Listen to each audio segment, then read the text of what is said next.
Olá, seja bem-vindo e obrigado por estar aqui. Nessa apresentação, nós temos como tema condições impeditivas e o direito de recusa, onde nós vamos definir os conceitos de condição impeditiva, também do direito de recusa, da relação entre eles e destacar alguns exemplos. A condição impeditiva deve estar prevista na AR, que é a análise de risco.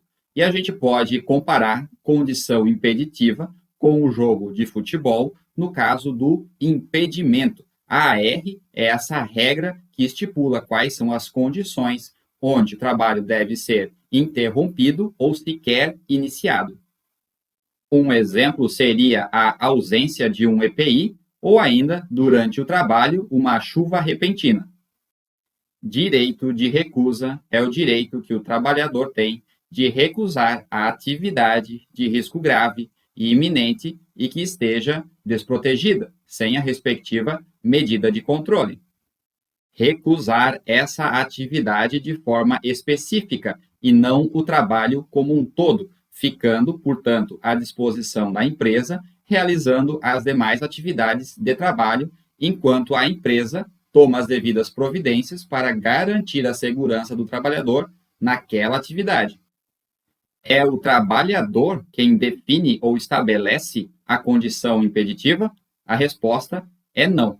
Quem faz isso é o encarregado, o técnico de segurança, o supervisor, o responsável pela atividade. Contudo, o trabalhador deve estar ciente de quais são essas condições, afinal de contas, o encarregado, por exemplo, pode não estar presente durante todo o trabalho. O empregador, através do técnico de segurança, de um gerente ou de um encarregado, não pode exigir que o trabalho seja iniciado ou continuado sob uma condição impeditiva. É o trabalhador quem exerce o direito de recusa? Sim, é o trabalhador. Em últimos casos, o direito de recusa é o último recurso em favor da vida e cabe ao trabalhador a decisão final de se arriscar ou não. Aliás, essa é uma prerrogativa desde o contrato de trabalho, onde cabe ao empregador informar todos os riscos daquela atividade e as medidas de controle, e cabe ao empregado aceitar ou não assumir esses riscos.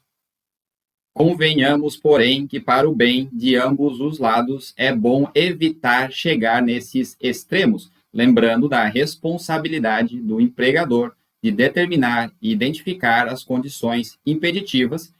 Vejamos, então, alguns exemplos de condições impeditivas em algumas atividades de risco. No trabalho em eletricidade, por exemplo, a ausência da análise de risco, que inclusive se repetirá para todas as outras atividades. Também, partes energizadas que estejam acessíveis e desprotegidas. Ainda, a ausência de EPC para delimitação, sinalização de área e etc. E, é claro, a ausência ou EPIs danificados. Em máquinas e equipamentos, temos novamente a análise de risco, a ausência de proteções na máquina ou que essas proteções estejam danificadas, também a ausência ou insuficiência do treinamento de segurança na máquina e também a ausência ou EPIs danificados. No trabalho com inflamáveis, temos, novamente, a ausência da análise de risco, portar dispositivos eletrônicos como o telefone celular, ausência ou insuficiência dos treinamentos e ausência de EPI ou EPIs danificados.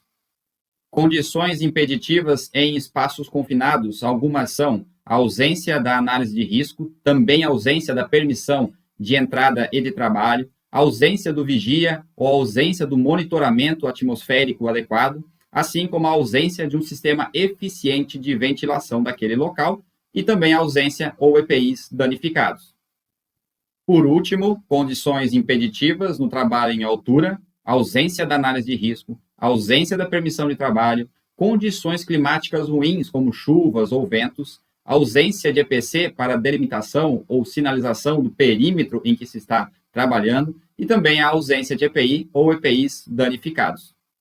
Se você ficou com alguma dúvida em relação a esse conteúdo, escreve para nós aqui no nosso site escolamultiverso.com.br ou ainda no nosso canal do YouTube. Nós agradecemos novamente a sua presença e oportunidade. Obrigado por nos assistir e até a próxima apresentação.